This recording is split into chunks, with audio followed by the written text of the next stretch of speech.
What's up guys? I hope you are doing well. I am Veer. Welcome to study lover family. तो कैसे हो दोस्तों? मैं आशा करता हूँ शानदार तरीके से आप लोग अपनी लाइफ को एंजॉय कर रहे हो, अपनी सेहत, फैमिली और पढ़ाई का ध्यान काफी अच्छे से रख रहे हो।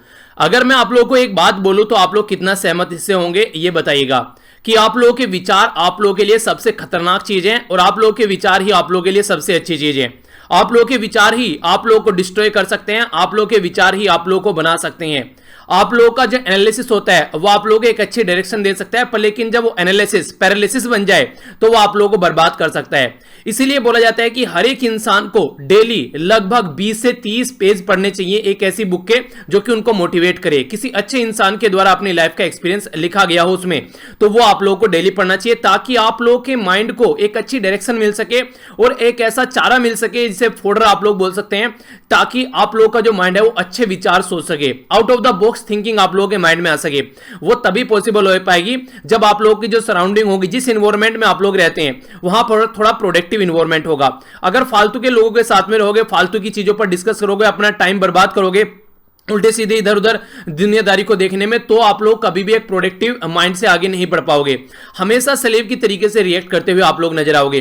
तो कोशिश ये करनी है कि अपना लीडरशिप क्वालिटी आप लोगों की तभी उभरेगी जब आप लोगों का जो माइंड है वो प्रोडक्टिव और प्रोग्रेसिव सोचेगा, और वो तब सोचेगा जब आप लोगों को पता हो कि लाइफ में आप लोगों को करना क्या है। क्योंकि जब तक आप लोग टारगेट नहीं सेट करोगे कि हाँ ये अचीव करना है, तब तक आप लोगों का माइंड है उन चीजों को सोचने के लिए तैयार होगा ही नहीं। तो सबसे ज्यादा ट्रबल जो आप लोगों को कोई कर सकता है आप लोगों की लाइफ में, तो आप लोगों के विचार हैं। तो कोशिश कीजिए कि अच्छे विचार रखिए ताकि लाइफ में एक सही डायरेक्शन आप लोगों को मिल सके। आज है सैटरडे और सैटरडे को आप लोगों को यहाँ पर एसए भी होता है, तो ये एसए आप लोगों को लिखना है। यहाँ पर अगर आप लोग एसएससी और बैंकिंग की तैयारी करें तो थोड़ा छोटा एसए आप लोग लिख सकते हैं, जैसे एग्जाम में पूछा जाता है। अगर आप लोग स्टेट पीसीएस की तैयारी कर रहे हैं तो थोड़ा सा और बड़ा, और अगर यूपीएससी की तैयारी कर रहे हैं तो 1000 से लेकर 1200 शब्द में आप लोग को ये निबंध लिखना है। यानी कि जिस भी एग्जाम की तैयारी कर रहे हैं उसके हिसाब से आप लोग इसको चेंज कर सकते हैं। नेशनलिज्म और इंटरनेशनलिज्म की बात की जा रही है, ये अपोजिंग है या फिर म्यूचुअली एक्सक्लूसिव है, तो इसके बारे में आप लोगों को बताना है। और खासकर आज के टाइम पर यह बात की जा रही है कि पोस्ट कोविड-19 यानी कि कोरोना वायरस डिजीज के बाद में एक अलग तरीके का संसार निकल कर आने वाला है, जो कि ज्यादा से ज्यादा अपने ऊपर फोकस देगा। पर लेकिन कुछ ऐसी चीजें हैं कि इंटरनेशनल लेवल पर भी हम लोग को डिपेंडेंट रहना पड़ेगा, जिसके बिना काम नहीं चलेगा। जैसे कि एनर्जी सिक्योरिटी के बारे में बात कर सकते हैं, और भी कई सारी ऐसी चीजें आप लोगों को आज भी एक आर्टिकल में डिस्कस करूंगा, जिसमें इंडिया, चाइना, यूएसए को ध्यान में रखते हुए एक ग्लोबल ऑर्डर की बात की जा रही है। और कई सारे ऐसे आर्टिकल में पास्ट में भी डिस्कस कर चुका हूं। याद होगा न्यूक्लियर डील वाला आर्टिकल हम लोगों ने डिस्कस किया था काफी डिटेल में, तो उसमें भी वो सारी चीजें मैंने आप लोगों को बताई थी। तो जैसे जैसे आप लोग ये सारी चीजें पढ़ते रहते हैं, समझते रहते हैं, तो कोशिश किया करो कि आप लोग इनको पॉइंट की फॉर्म में इकट्ठा कर लिया करो, ताकि अगर कोई भी आर्टिकल, कोई भी एस्से, कोई भी आंसर लिखने के लिए आता है आप लोग उसको अच्छे से रिप्लाई कर सको। तो कोशिश कीजिएगा एक अच्छा सा आंसर लिखने की। 2 दिन आप लोग ये पास होते हैं, संडे और सैटरडे, तो एक अच्छा सा आंसर जरूर लिखेगा। एक और बात इसी के साथ में, जो कोई भी आप लोगों ने अब की पूरे वीक में आप लोगों ने पढ़ा है वो कोशिश कीजिएगा रिविजन करने का, ताकि आप लोग आने वाले टाइम में चीजों को याद रख सकें। Revision is the success of की, बोलते हैं ना कि इतनी बार रिविजन कर दो ताकि चीजें एग्जाम में भूलो ही ना। तो वही एक तरीका है, रटने बैठोगे चीजों को कभी रट नहीं पाओगे, इतना सारे चीजें होती हैं, क्या क्या रटोगे। तो समझना है और रिवीजन करना है, यही 2 ऐसे तरीके हैं जो सही डायरेक्शन आप लोग को दे सकते हैं। तो निबंध जरूर लिखेगा। आप लोग इसको फेसबुक पर भी लिख सकते हैं और कमेंट बॉक्स में भी लिख सकते हैं, ठीक है। फेसबुक के ग्रुप का लिंक वीडियो के नीचे आप लोग को मिल जाएगा। एक नजर डाल लेते हैं ऑल ओवर वर्ल्ड में कोरोना वायरस के केस के बारे में। सबसे पहले बात की जा रही है यहां पर कि आज की डेट में ऑल ओवर वर्ल्ड में यहां पर 4 मिलियन केस हो चुके हैं। 4 मिलियन का मतलब है 40 लाख केस अब तक यहां पर आ चुके हैं, जिसमें से 2,75,000 लोगों की डेथ हो चुकी है। और इसी के साथ में 13 लाख के करीब यहां पर जो लोग हैं वो इससे रिकवर कर चुके हैं, यानी कि इससे बाहर निकल कर आ चुके हैं। सबसे टॉप पर यूएसए यहां पर चल रहा है, जिसमें अकेले में 13 लाख के करीब केस हैं और 78,000 के करीब लोगों की जान जा चुकी है।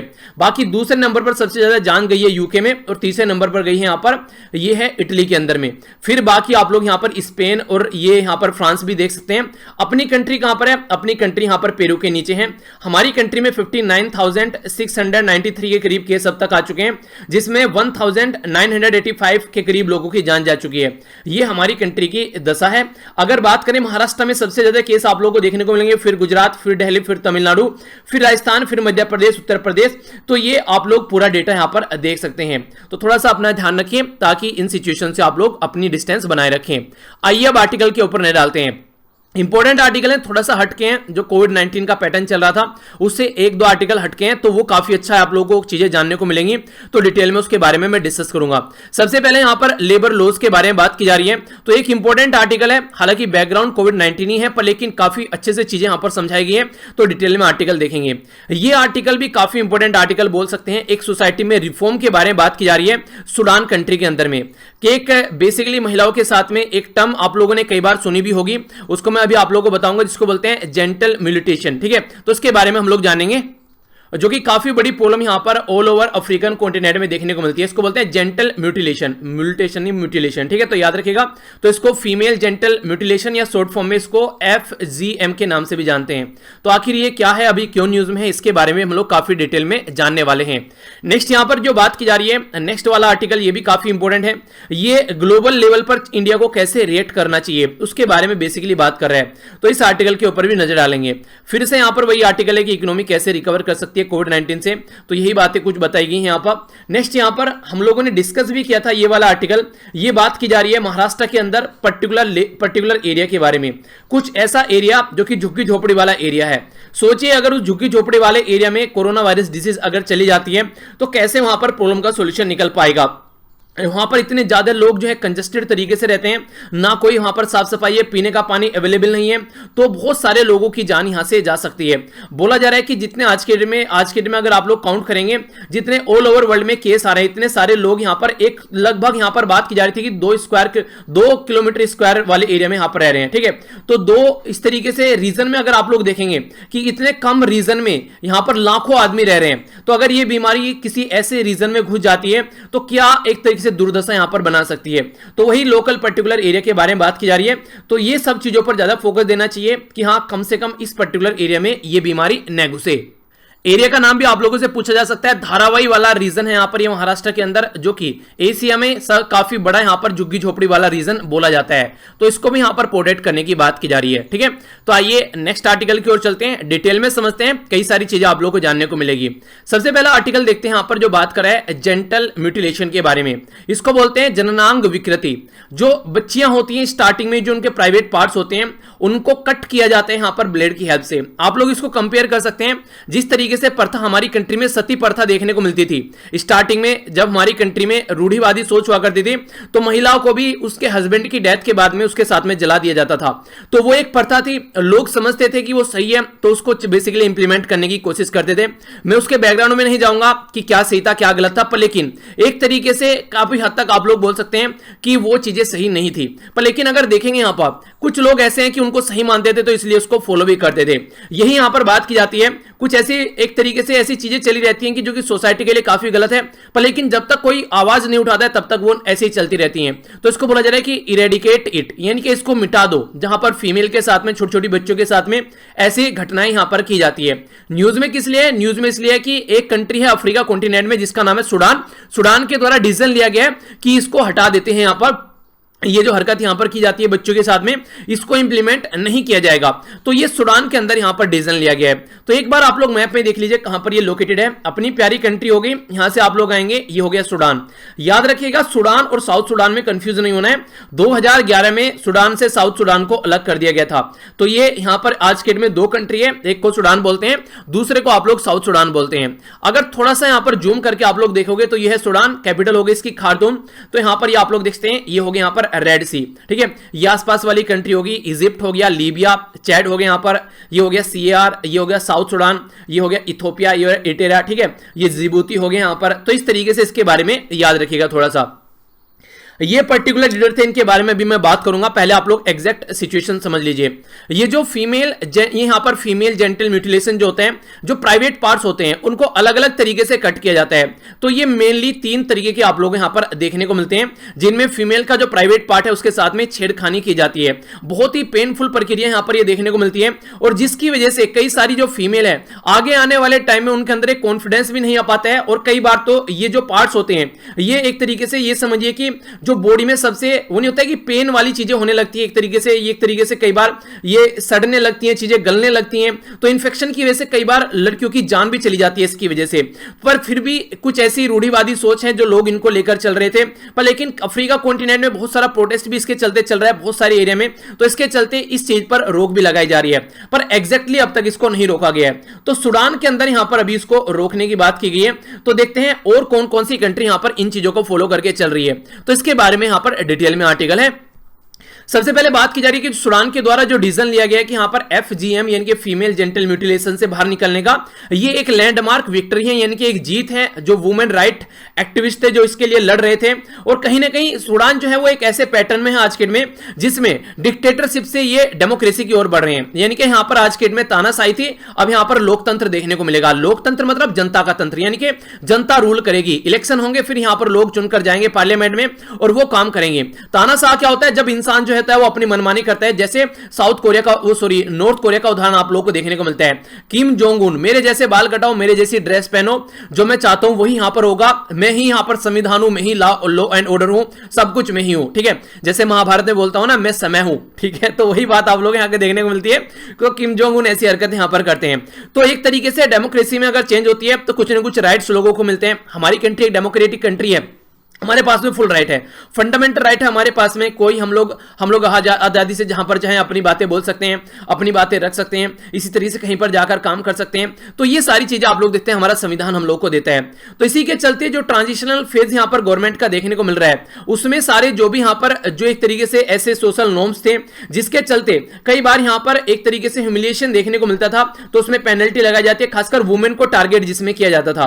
तो नियरली 30 ईयर जो डिक्टेटरशिप यहां पर यह उमर अल बसर, ठीक है। तो ये जो पर्सनैलिटी है देखने में तो ऐसे लगते हैं जैसे हमारी कंट्री में किसी किसान को आप लोग देख सकते हैं जैसे कोई सीधा सा किसान हो, पर लेकिन ये काफी खतरनाक डिक्टेटर था यहां पर, कहां पर, सूडान के अंदर में। तो ये काफी खतरनाक था जिसके टाइम पर ये सारी चीजें चलती रही, अब जाकर यहां पर इन चीजों से छूट मिलनी स्टार्ट हुई है। तो बहुत सारे जो सूडानीज जो प्रोफेशनल थे जो समझते थे ये चीजें गलत हो रही हैं, तो वो सड़कों पर आए, उनके द्वारा प्रोटेस्ट किया गया और इसी के चलते बोला गया एक इंक्लूसिव कॉन्स्टिट्यूशन, यानी कि एक तरीके से सबको समाहित करने वाला एक संविधान यहां पर होना चाहिए। अगर हम लोग यूएन के यानी कि यूनाइटेड नेशन के डेटा के हिसाब से माने, उनके आंकड़े ये बताते हैं कि 87% जो सूडानीज महिलाएं हैं वो यहां पर ये सारी प्रॉब्लम फेस करती हैं, और बचपन में ही ये प्रॉब्लम फेस करती है, जिसके चलते इमोशनल और फिजिकल इंजरीज उनको होती है, और पूरी लाइफ में वो यहां पर इससे रिकवर नहीं कर पाती है, पूरी लाइफ यहां पर वो एक तरीके से इनको दबाकर रखती हैं ये चीजें। तो इसके चलते यहां पर काफी वेलकम स्टेप आप लोग बोल 87% यानी कि 13% लोग ऐसे हैं जो पढ़े लिखे लोग होंगे, समझदार लोग होंगे, वो इस चीज से बच जाते थे। बाकी 87% जो लोग हैं वो इस प्रॉब्लम को फेस कर रहे थे आज के में। तो ये वाइड वेलकम यहां पर किया जा रहा है, कंपेन किया गया लोगों के द्वारा काफी लार्ज स्केल पर, जो यहां पर कस्टम थी उसको रोकने के लिए।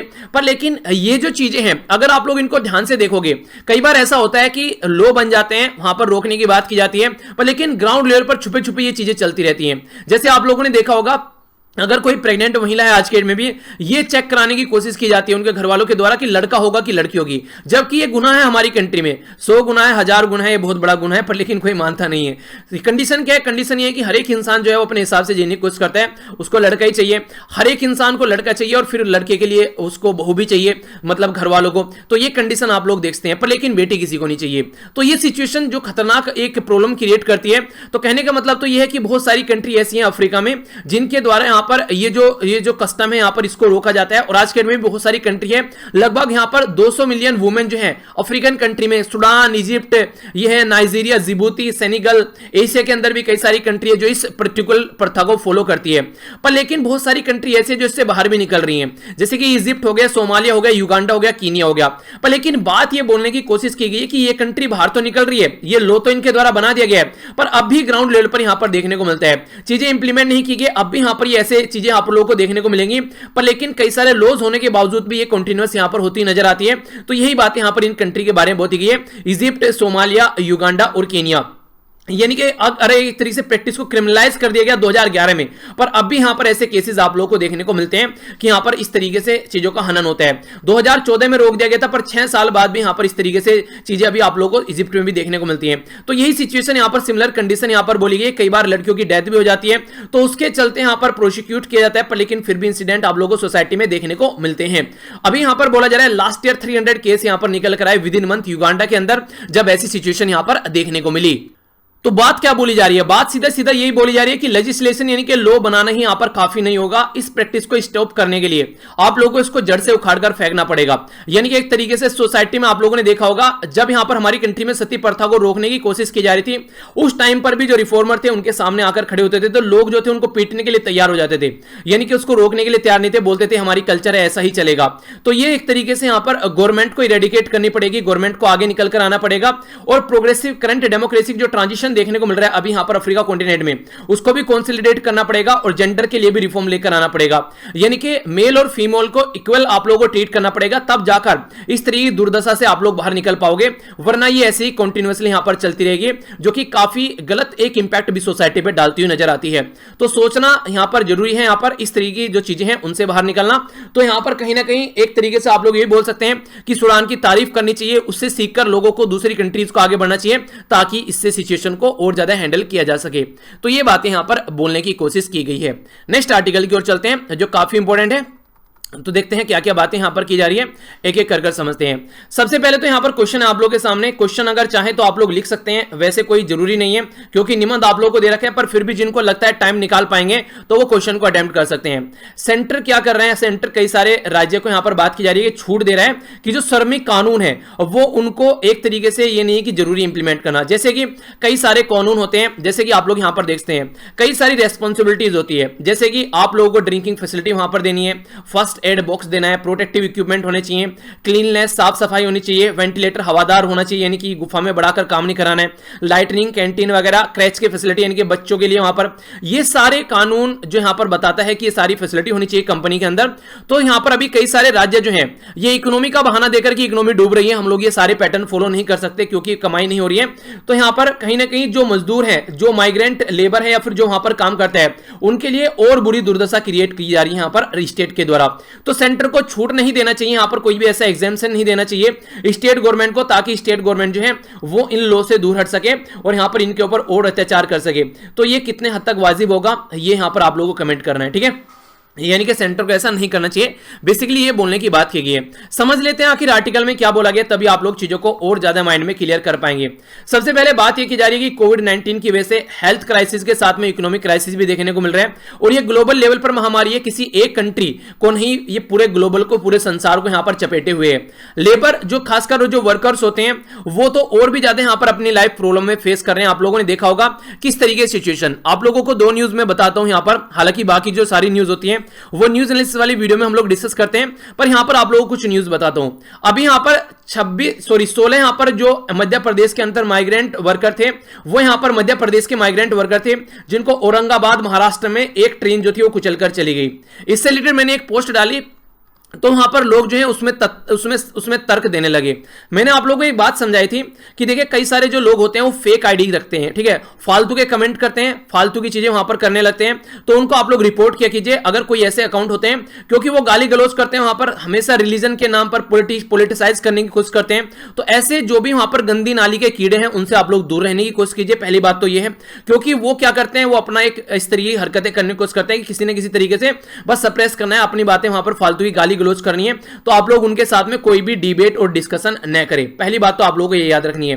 क्योंकि यहां पर जो एक तरीके से कंडीशन थी वो ये थी, ये जो माइग्रेंट वर्कर थे ये यहां पर अपने राज्य में जा रहे थे, ये यहां पर होते हुए यहां पर महाराष्ट्र से, तो यहां पर क्या हुआ, इनको नींद आ गई। तो नींद आ गई, ये बेसिकली ट्रैक पर चलते हुए आ रहे थे और आप लोगों को पता है कि ट्रेन ज्यादा आ भी नहीं रही है, तो जिसके चलते ट्रेन ज्यादा नहीं आ रही है, क्योंकि इक्का दुक्का पूरे दिन में ट्रेन आ गई, मालगाड़ी आ गई, बाकी सारी ट्रेन जो है वो बंद पड़ी है, तो इनको लगा कि लेट जाते हैं।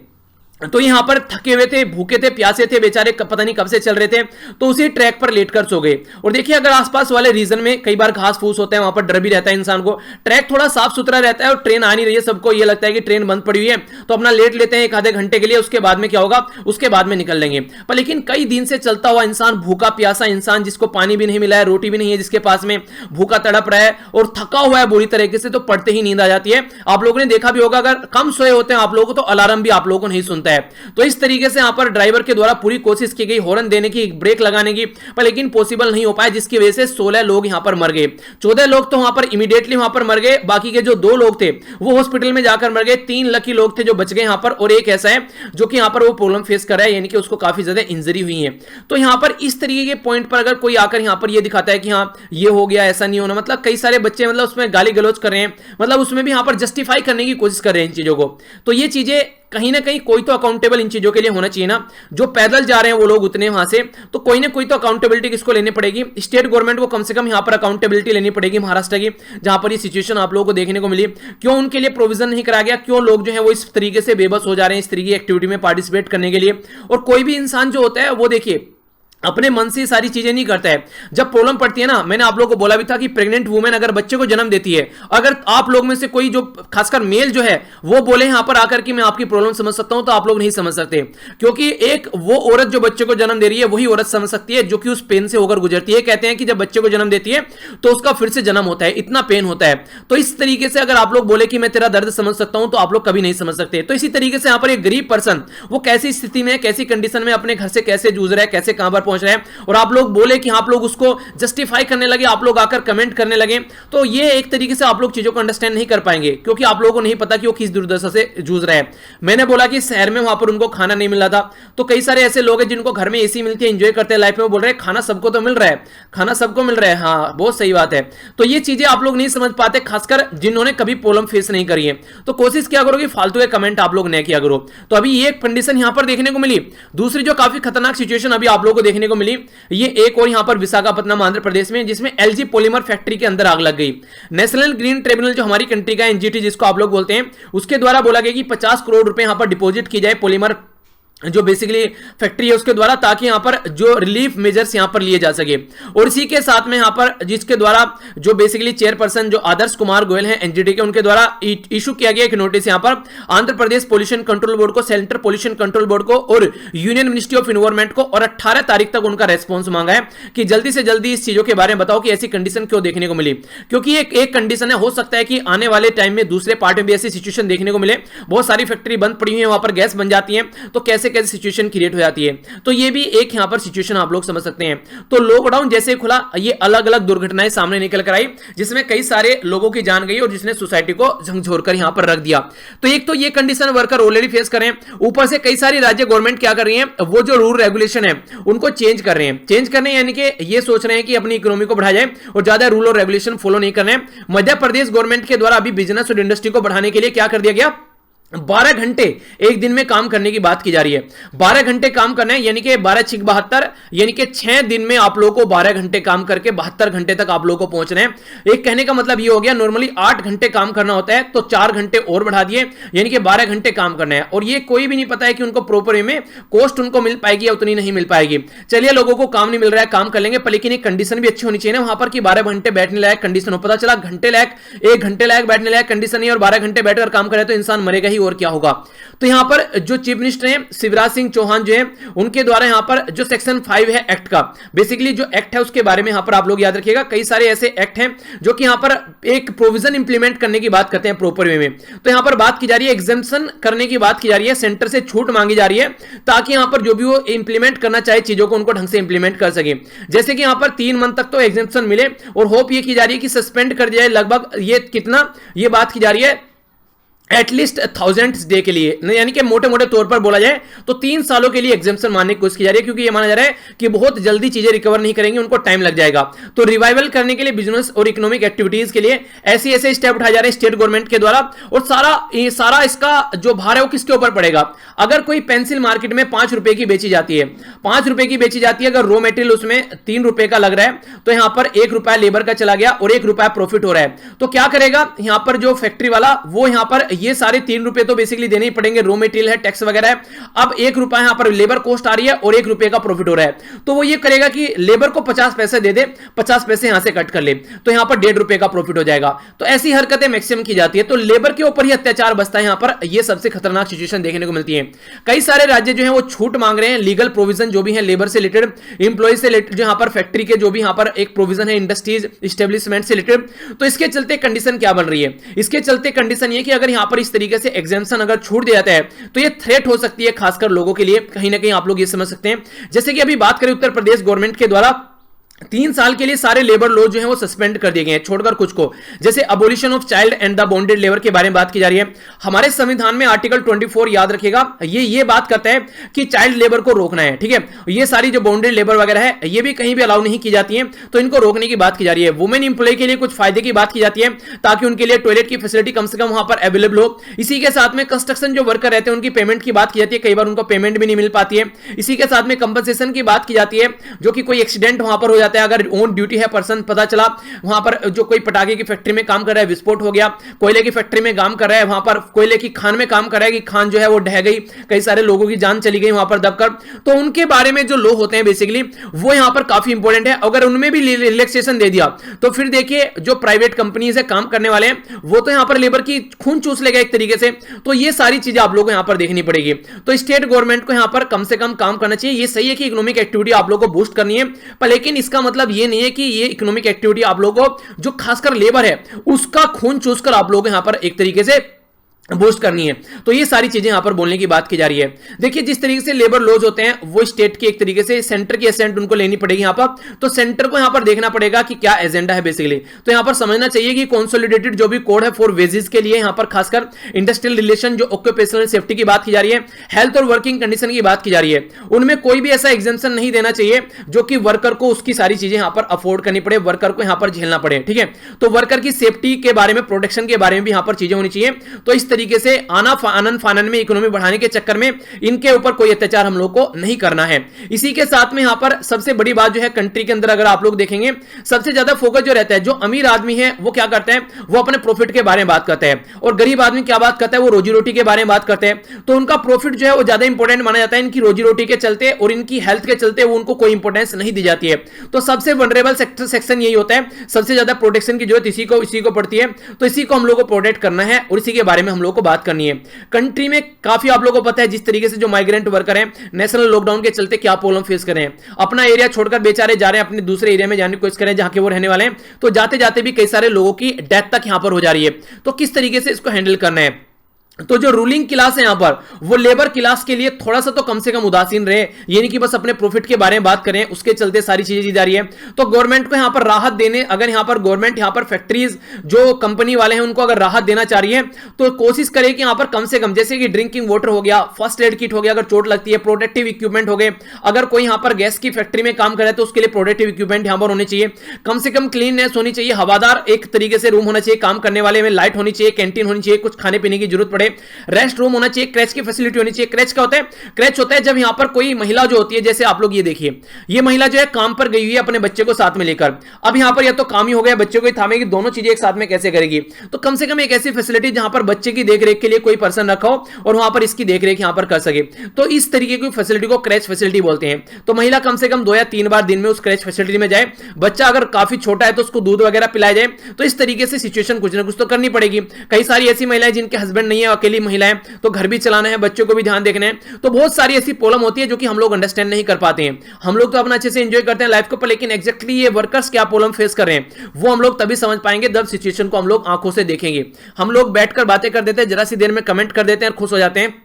तो वो सारी चीजें थोड़ा सा सोच समझकर बोला कीजिए। दुख होता है यार ऐसी चीजों पर अगर इस तरह के कमेंट आप लोग करते हैं। कई सारे ऐसे बोल रहे हैं रेल की पटरी पर ही सोने की क्या जरूरत थी, कोई शौक से थोड़ी ना सो रहा है वहां पर। कई सारे बोलते हैं लोगों ने सुसाइड कर लिया, सुसाइड करने की क्या जरूरत थी, अरे डिप्रेशन इतना हो गया, जिंदगी उसको एक तरीके से ऐसी लगने लगी कि मौत आसान है तो सुसाइड कर लिया।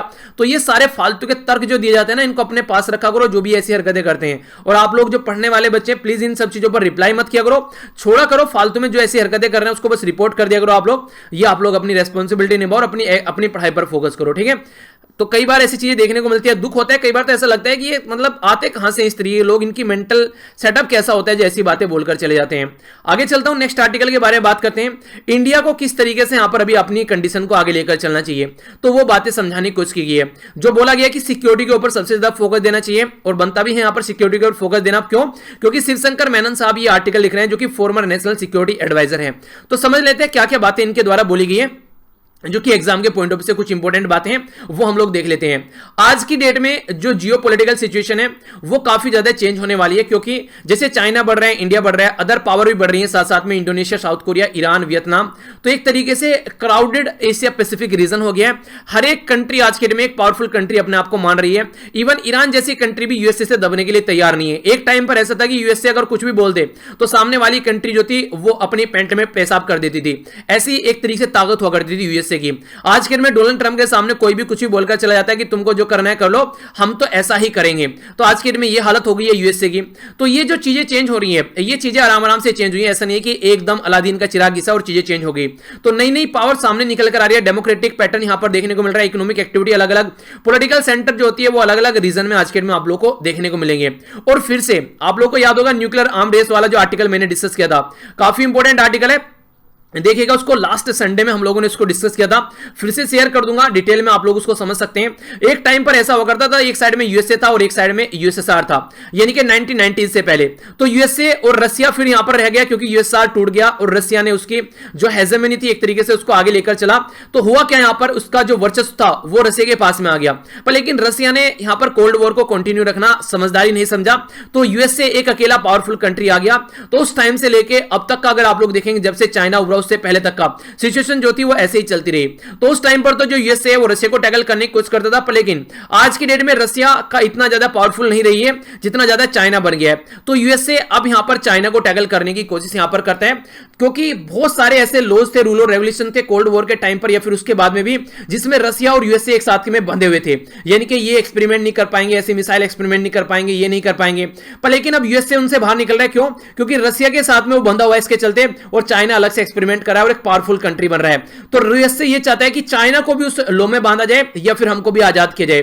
तो इसके चलते अनप्रेडिक्टेबिलिटी बढ़ती जा रही है। आर्म रेस में कूद रही है अलग अलग कंट्री, अपने अपना फिर से यहां पर मिसाइल टेस्ट वगैरह करने स्टार्ट कर दिए हैं। तो इसके चलते डिसएंगेजमेंट काफी ज्यादा बढ़ने वाली है, और ये एक तरीके से ट्रांसैक्शनल चीजें होने वाली है आने वाले टाइम में। जैसे कि अमेरिका बोलता है अमेरिका फर्स्ट, यानी कि मैं अपने ऊपर फोकस करूंगा, मुझे कुछ फर्क नहीं पड़ता है दूसरी कंट्री क्या कर रही है। तो ये सिचुएशन आप लोग समझिए। तो यूनाइटेड स्टेट ऑफ अमेरिका में डोनाल्ड ट्रंप साहब जो है वो बोलते हैं कि मैं हूं तो सब है वरना कुछ भी नहीं है। ठीक है, हम ही हम हैं तो हम ही हम हैं, बस ये बात बोलते हैं डोनाल्ड ट्रंप साहब। यहां पर ये होना चाहिए हम ही हम हैं तो क्या, वो बेसिकली जो है बॉर्डर मूवी का डायलॉग है, हम ही हम हैं तो क्या हम हैं, तुम ही तुम हो तो क्या तुम हो। यानी कि अगर एक अकेला काम करेगा तो काम नहीं हो पाएगा, दोनों को मिलकर काम करना पड़ेगा। तो बॉर्डर मूवी का डायलॉग है, जैकी श्रॉफ और सनी देओल जब डायलॉग बोलते हैं तो वही बातें यहां पर मिलकर काम करना पड़ेगा एयरफोर्स और आर्मी को, तभी सिचुएशन जो है वो कंट्रोल हो पाएगी। पर लेकिन डोनाल्ड ट्रंप बोलते हैं कि हम हैं तुम कुछ नहीं हो। ठीक है, चाइना और यूएसए के बीच में जो अब तक इकोनॉमिक वॉर चल रही थी उसका इंपैक्ट आप लोग देख ही सकते हैं। तो इस तरीके से जो यूएसए है वो चाहता है कि चाइना का डोमिनेशन रोका जाए, और चाइना जो चाहता है वो चाहता है कि उसका यूएसए के साथ में कंपैरिजन हो, और यूएसए के जो जहां जहां पर यूएसए की जो हरकतें हैं वहां से जहां से यूएसए निकल रहा है वहां पर चाइना अपना एक तरीके से दबदबा बना रहा है। आप लोगों को पता है ईरान से यूएसए बाहर निकल रहा है, ईरान में चाइना घुस रहा है, सीरिया से यूएसए बाहर निकल रहा है, रसिया और चाइना वहां पर घुसने की कोशिश कर रहे हैं। इसी के साथ में आप लोग जहां भी बात करेंगे अफगानिस्तान के अंदर भी चाइना काफी बड़ा रोल प्ले करता है, यूएसए बाहर निकल रहा है। तो आज की डेट में वर्ल्ड जो हेल्थ ऑर्गेनाइजेशन के बारे में बात करें, यूएसए ने फंडिंग देना बंद कर दिया, तुरंत चाइना ने फंडिंग दे डाली। तो कहीं ना कहीं चाइना जो है एक पावरफुल कंट्री निकलकर सामने आ रहा है, जो कि यूएसए को चेक एंड बैलेंस यहां पर कर रहा है। तो इस टाइम पर अगर आप लोग अपनी कंट्री के बारे में बात करो तो इंडिया को कैसे रेस्पॉन्ड करना चाहिए, तो सबसे पहला तो सजेशन ये दिया जाता है कि इंडिया को अलायंस में मिलकर काम करना चाहिए, जैसे नेम था, यानी कि नॉन अलाइंग मूवमेंट। उस टाइम पर यूएसए और यूएसआर था, तो दोनों के साथ मिलना वाजिब नहीं था। तो हम लोगों ने अलग ही पैटर्न अपना लिया कि हम लोग अलग रहेंगे, अपनी लाइफ को अलग से एंजॉय करेंगे, तुम्हारे चपेटे में पढ़ने की कोई जरूरत नहीं है। तो हम लोग अलग से चलना स्टार्ट हो गए यहां पर। इसी के साथ में अगर बात करें यहां पर, देखिए आज की डेट में चाइना जो है वो अनस्टॉपेबल हो चुका है। चाइना इतना पावरफुल कंट्री हो चुका है कि यूएसए को टक्कर दे रहा है काफी आसानी से। तो इस तरीके से हमको देखना पड़ेगा कि हमको अपनी स्ट्रेटेजिक ऑटोनॉमी कैसे रखनी है, क्योंकि कल को चाइना आकर कुछ भी अपनी मानामानी यहां पर कर सकते हैं। तो सबसे पहली जो बात यहां पर बोली जा रही है कि हम लोग को क्रिएटिव डिप्लोमेसी यहां पर और फ्लेक्सिबिलिटी के साथ में आगे बढ़ना पड़ेगा। यानी कि ऐसा नहीं है कि चाइना के हिसाब से काम करें, क्योंकि आप लोगों को पता है डोकलाम सेक्टर क्राइसिस जब देखने को मिला, डोकलाम कहां पर है, भूटान के अंदर में है। भूटान में चाइना की आर्मी घुसाई और बोली है डोकलाम वाला मेरा एरिया है। इंडिया की आर्मी सामने जाकर खड़ी हो गई कि तेरा एरिया नहीं है, ये भूटान का एरिया है। तो काफी लंबे समय से एक दूसरे के सामने खड़े रहे, पर लेकिन उस टाइम पर क्या था, उस टाइम पर कोई भी डायरेक्टली सामने नहीं आया, पर लेकिन सारी कंट्री बस ये बोलती रही कि हाँ ये गलत कर रहा है चाइना, ऐसा नहीं करना चाहिए। तो चाइना को पीछे हटना पड़ा उस टाइम पर। तो ये चीजें यहां पर हो गई, तो फिर से जो सिचुएशन थी वहां पर नॉर्मलाइज हो गई। तो एक तरीके से जो चैलेंजिंग बैलेंस बनाना काफी मुश्किल हो जाएगा यहां पर चाइना की एक्टिविटी को देखते हुए। साउथ चाइना सी में बात करो तो चाइना अपना दबदबा दिखाता है। तो सबसे बुरी कंडीशन यहां पर यह कि चाइना जो है आज के डेट में वो एक चैलेंज बन सकता है, जो इंडिया की तलाश, इंडिया की खोज या फिर इंडिया की इकोनॉमिक एक्टिविटी अगर आगे बढ़ती है तो अगर हम लोग यहां पर बात करें इसको एक तरीके से अपॉर्चुनिटी की तरीके से भी ले सकते हैं कि हम लोगों को कैसे आगे चलना है। तो एक तो ये तरीका है कि राजीव गांधी वाला एक तरीका, यानी कि 1962 में जब चाइना के साथ में हमारी लड़ाई हुई जिसमें हम हारे थे, तो यहां पर राजीव गांधी जी के द्वारा चीजों को ओपन किया गया और बोला साथ में मिलकर काम करते हैं। पर लेकिन वो आज के डेट में काम करने लायक दायरा नहीं बचा है, चाइना जिस तरीके से रिएक्शन यहां पर दे रहा है हर एक एरिया में। तो दूसरा क्या है, दूसरा यह है यहां पर कि चाइना को रोकने के लिए, देखिए हम बढ़ेंगे तो चाइना हम लोगों को रोकेगा, चाइना हमारे साथ में मिलकर काम नहीं करेगा। तो हम लोगों को रेस्ट ऑफ वर्ल्ड के साथ में अपनी इंगेजमेंट करनी पड़ेगी, खासकर जो पावरफुल कंट्री है उनके साथ में मिलकर काम करना पड़ेगा, ताकि एक तरीके से चाइना के हाथ में पावर रहे तो चाइना को लगे कि इंडिया भी अकेला यहां पर नहीं है। तो इस तरीके से इसी के साथ में दूसरा एक और काम करेंगे कि जहां जहां पर पॉसिबल है वहां पर कोऑपरेट कर सकते हैं, पर लेकिन कोऑपरेशन और कंपटीशन दोनों चीजें साथ में चलती रहेगी। जहां पर लगेगा कोऑपरेशन करने की बात आ रही है वहां पर कोऑपरेशन होगा, पर लेकिन जहां पर कंपटीशन की बात आएगी तो चाइना खुल के सामने कंपटीशन करने के लिए आएगा। तो यहां पर एक तरीके से यही अच्छी बात यही है कि इंडिया और चाइना जो है वो जो इनके रिलेशन है वो काफी कॉम्प्लेक्स है, पर लेकिन किस तरीके से लेकर चलना है वो यहां पर दोनों को अंडरस्टैंड करना पड़ेगा। उसके लिए क्या है, दोनों को एक दूसरे कोर इंटरेस्ट समझने पड़ेंगे, रेड लाइन कहां पर उसको टच नहीं करना है, डिफरेंसेस क्या उनको दूर करना है, और इसी के साथ में जो एरिया यहां पर कन्वर्जेंस मिलकर काम कर सकते हैं वो आप लोगों को देखना पड़ेगा। तो कहने का मतलब यह है कि दोनों साइड को समझना पड़ेगा कि सामने वाले की दुखती रग क्या है, उस पर हाथ नहीं रखना है, तो चीजों को कैसे लेकर चलना है। यूएस जो है वो यहां पर एक तरीके से एसेंशियल पार्टनर हो सकता है ट्रांसफॉर्मेशन में, पर लेकिन यूएस से खुद ही आज के में यहां पर ऑल ओवर वर्ल्ड से बाहर निकल रहा है, अपने ऊपर फोकस दे रहा है। तो चाइना जो है यहां पर अकेला इस तरीके से चीजों को अगर देखा जाए तो चाइना के साथ में डील करना पॉसिबल नहीं है, पर लेकिन यूएस से किस तरीके से यहां पर लेकर चला है वो भी चीजें हम लोग को अंडरस्टैंड करनी पड़ेगी। यूएस से हमारे फायदे में थोड़ी ना हमारे साथ में आएगा, वो अपने फायदे के लिए हमारे साथ में आएगा। तो आज की डेट में अगर आप लोग बात करें इंटरनेशनल ऑर्डर, इकोनॉमिक, पॉलिटिकल, इन सब चीजों को ध्यान में रखते हुए, तो यूएसए का एक अलग ही पैटर्न आप लोगों को देखने को मिलता है। तो इस तरीके से इंडिया को और दूसरी जो पावर है जैसे कि रसिया हो गया उसके साथ मिलकर काम करना चाहिए, साउथ कोरिया हो गया, जापान हो गया, तो ये जो कंट्री है ऑस्ट्रेलिया हो गया, तो मल्टीपोलर वर्ल्ड के तरीके से इसको लेकर चलना है। ऐसा नहीं है कि पहले यहां पर यूएसए और यूएसआर था, फिर यूएसए आ गया, अब चाइना के हाथ में सारी पावर आ जाए, तो ये सिचुएशन यहां पर कम से कम नहीं होना चाहिए। आज की डेट में मोर डिपेंडेंसी जो होनी चाहिए नहीं है, मतलब आज के डेट में हमारी कंट्री की, वो आप लोग देखते हैं एनर्जी के लिए, टेक्नोलॉजी के लिए, एसेंशियल गुड, फर्टिलाइजर, कोल के लिए, कमोडिटी के लिए, मार्केट के लिए, कैपिटल यानी कि पैसे के लिए, काफी सारी कंट्रीज के ऊपर हम लोग डिपेंडेंट रहते हैं। तो ये तो पॉसिबल ही नहीं है कि हम लोग कंप्लीटली इंडिपेंडेंटली, जैसे अमेरिका फर्स्ट बोलते हैं हम लोग इंडिया फर्स्ट बोल के अपना अकेले काम करने लगे, क्योंकि एनर्जी के बारे में ही बात करें तो 80% के करीब हम लोग क्रूड ऑयल बाहर से खरीद कर लेकर आते हैं, तो ये चीजें पॉसिबल नहीं हो पाएगी। तो हम लोग को समझना पड़ेगा कि कैसे चीजों को नॉर्मलाइज करके चलना है, एक बैलेंस बनाकर चलना पड़ेगा। तो सबसे पहली बात ये है कि मोस्ट इंपॉर्टेंट जो चीज है यहां पर, तो नीड क्या है वो देखना पड़ेगा। नेशनल सिक्योरिटी के ऊपर सबसे ज्यादा फोकस देना चाहिए, क्योंकि नेशनल सिक्योरिटी रहेगी तो सारी चीजें रहेंगी। तो इंडिया को फ्लेक्सिबल थिंकिंग के साथ में आगे बढ़कर चलना पड़ेगा, क्योंकि चेंज जो है वो प्रकृति का नियम है, अगर चेंज के साथ में आप लोग चेंज नहीं होगे तो टूट जाओगे। तो जैसे जैसे चीजें चेंज होती है वैसे वैसे आप लोगों को भी चीजें यहां पर चेंज करनी पड़ेगी। तो ये काफी अच्छा एक शानदार आर्टिकल यहां पर लिखा गया है शिव शंकर मेनन साहब के द्वारा, ठीक है। तो ये बातें यहां पर समझाने की कोशिश की गई है। बाकी ये क्वेश्चन मैंने आप लोगों से पूछा था, ये इसके बारे में देख लेते हैं। बात की जा रही थी यहां पर वेनर्न लेक के बारे में, तो ये बोला जा रहा है नॉर्वे के अंदर है। नेक्स्ट यहां पर बोला जा रहा है यहां पर वेरगोन हाइड्रो इलेक्ट्रिक पावर स्टेशन है, जिसमें जाकर यहां पर जो रेक इसके थ्रू यहां पर रेगुलेट की जाती है, ठीक है। तो कौन सी आंसर यहां पर सही है, first, second, both, neither one, no to.